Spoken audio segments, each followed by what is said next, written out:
Coach, it seems you've had a big improvement on your defensive front. Can you talk about the defensive front? Yeah, I mean, it's obviously been, I said the day we got here, that needs to be the front porch of our defense. And so whether it's due to recruiting, whether it's due to development, whether it's due to scheme, that's been a major push this offseason. And I'm really excited about where Coach Hagan's and Coach JP has brought that group. It's been impactful here early in preseason, and we're going to lean on them to make an impact all over the football field on Sunday night. Go to Brendan over here, your left. Kind of sticking with the defensive line, the experience, the leadership that guys like Jermaine Johnson, Keir Thomas have brought. Can you elaborate on what they've done so far this preseason, how they've led? Yeah, it's been unique. You know, anytime you bring older players into the program, you know, now this is going into our second year, but going into their first year. I mean, we do have Fabian Lovett, who was new last year, and Robert Cooper. We do have some people that were there, but it was unique. You know, we felt we had to address some needs and brought in Keir and Jermaine and actually Marcus Cushney too. And so, you know, they brought in with them obviously some skill sets, but they brought in some maturity. They brought in some experience, you know, and some game experience. And you know, we did a lot of research on both of them, on all three of them before we brought them in here. And you know, I think they've been everything that we've looked for, from impact on the field to bringing just a blue-collar approach to their work ethic. And you know, it's been, you know, something that we thought we needed, and you know, it's definitely been valued by us up front, and they brought a lot to that group and a lot to our football team. You know, so we're excited for that to show out on Sunday. Stay right here for Briggs. With so much returning experience on defense combined with transfers who have a great deal of college experience and a few freshmen that come in that probably can help you this year, how much more confident and comfortable are you with the versatility and ability you have on defense to show different looks than you were maybe going into last season, especially considering the lack of prep for last season? I mean, I feel a whole lot more comfortable with the group that we have right now. Just you had more time, right? And whether they, you know, because even the guys we brought in, they had still played college football, so there were some same as things that you catch up with.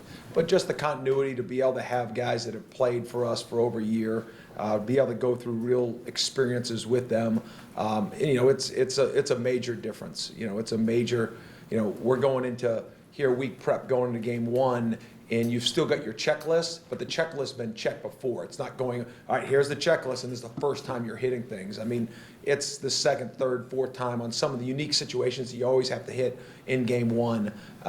So from a comfortability standpoint, yes, but from an intensity and what we need to get done, still obviously at an all-time high. We'll go to the back for Dom. Hey, Coach, just going back to your front four, just with the experience that Notre Dame has in their starting five, how have you seen just that front four unit of yours just embrace that challenge and kind of just go out and try to really disrupt the kind of the bread and butter of the Notre Dame offense? Well, I think it's, you know, anytime you talk about your front on defense, I think that is the heartbeat of your defense. It's the front porch, as I say. And the reason I say that is, like, when the ball gets snapped, like, they're always involved, right? And the A and B and C gaps, like, it's always game on. There's no quick game. Like, everything's reacting, and that's why it's been critical for the effort, the pursuit, you know, the technique, the fundamentals for that group. You know, when it goes to Notre Dame, you know, they've got, you know, start with their center. I mean, they've got older players. I know they've got a few changes, but, you know, even they've got a starting transfer at guard too. That'll be a senior going. He's played a lot of football. So, you know, I think Notre Dame in the past, you know, this year brings a new year. So what it will be, we'll find out. But they've been really good up front. And, you know, anytime they've had success because they've been able to run football, they protect the quarterback. And they do an outstanding job coaching those guys, and they put a great product on the field. So it'll be an unbelievable challenge, but one that I'm excited to see our front stand up to. All right, we'll stay over here to the left again. Coach, staying with the front and now going to the front seven, you've added two big linebackers. Could you talk about the role DJ Lundy and Cortez Andrews play and what you're doing with your linebackers? Yeah, I mean, last year as a true freshman, I mean, DJ played. He was off and on from a practice standpoint as far as health, availability, and things like that. But since the day DJ had here, as you know, Mike uses him, I mean, Kenny uses him on offense at fullback. And he has a really good football sense. He's got a great sense of space. He's a extremely powerful and quick player. But he played in critical plays last year. You know, he played at the end of games. There were some games he played up to 30 snaps. So, I mean, DJ's played football. So now to be able to get that consistency through the offseason and through a fall camp, he's somebody that is going to be on the football field. He's going to play a lot of football for us. He's played Mike and Will, and we played at both. So, he'll be involved. Cortez Andrews is somebody that obviously was new. We felt we needed depth. He's a hometown kid and had interest in coming back. So he's a heavy-handed, physical player. He's got good foot quickness, and he's a smart player. He's super aggressive, and I think he's somebody that we can find a role for here in this season. We'll go to the right side to Ira. When Dennis Briggs came back last season, it really was an important time for you guys because you guys were shorthanded. What did you see from him when he came back, and how far has he come over the last year at a new position? Dennis could be our most improved player from where that was in that North Carolina game when he showed up and all of a sudden gave us more snaps than we planned for him to give us. But Dennis was somebody that had been recruited here as a defensive end. He's put on weight that's been natural for him. But when we recruit defensive tackles, Dennis is kind of the type of athlete and physical traits that we look for. He's powerful, super long. He can make plays in short and big spaces. And, just to see him battle through, if you play on the outside and you get moved inside, there's a lot more movement, a lot more physicality to the position. So you got to get used playing with that. And that's something that took a little bit of time with him. But when he went through that, I really think once he's accepted the fact that I'm going to be a defensive tackle, I'm going to play in the B gap more, I'm going to play in the A gap more, now you've seen his confidence grow and his technique grow. And, Dennis is somebody that we think can definitely win one-on-one battles. And when you're recruiting defensive tackles, that's what you want to make sure can happen. Under the front row on the right side for Kurt. For the majority of the coaching staff, and I know a decent amount of the roster too, this will kind of be the first experience this weekend with a fully packed, I guess, or hopefully Doak Campbell Stadium. Coach talked about how emotional this team is and how that can be a strength, but also kind of needs to be restrained. I guess, what's the importance of dealing with that for the first time, kind of staying even keel, not getting too high, too low after any one play? Yeah, the stadium being full is obviously going to be a big deal for not only Florida State, but the country, right? Just to have people back in college football, I think is important for all of us to see. And, the question about the crowd, when you're a coach and you're going through the ups and downs of 18 to 22-year-olds, it's always important for us not to live outside of the moment, right? And we're always trying to coach that point. If you've been out to practice at all, it's something that we constantly try to hit on, to not let the moment be too big, but what is the moment? The moment's in what you're at right now. Practice, academics, all the things that go into it, but we're constantly trying to create that mindset with our guys. And listen, we're all going to be you guys will feel a certain way when you go out there and there's, a plus Doak Stadium, a plus Doak Campbell Stadium, it's just getting our guys back to playing what they're capable of playing like. And, the crowd will involve energy, great, but then there'll be a play after that play. And I think that's the response that we're always looking for and always trying to get coached. We'll stay there for Andre.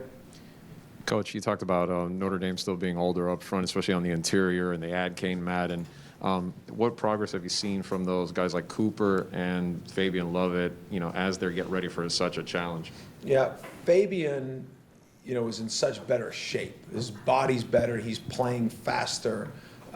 He was a powerful player, but he played slow-footed at times, and he's really brought a lot of improvement. Coach Storm's done a great job with him. He's bought into that, and so he can be more of a playmaker for us. Not just an A and B gap player. Coop's always had foot quickness.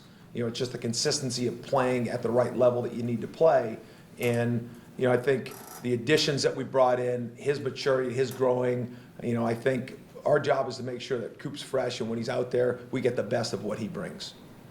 All right. Go a little bit farther back for you. Yeah, Adam, Shaheem Brown is a guy that really stood out in camp, or seemed to. Kevin Knowles is a guy that's made seemingly a lot of plays too. Do you foresee them getting reps in a season opener, even as true freshmen? Or are there anybody else in that true freshman class that you foresee having an impact either Sunday or early in the season?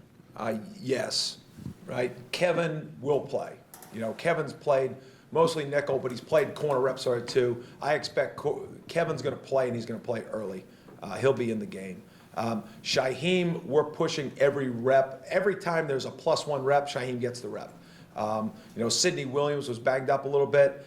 We're hoping to have him in a full week of practice. That could impact Shaheem a little bit. But our expectations on kicking game, and we do have him on certain packages that Shaheem, I expect to play. How early, I don't know that yet. Josh Farmer was a little bit dinged up. I think he will play football this year. How much he's going to play Sunday night, I'm not sure.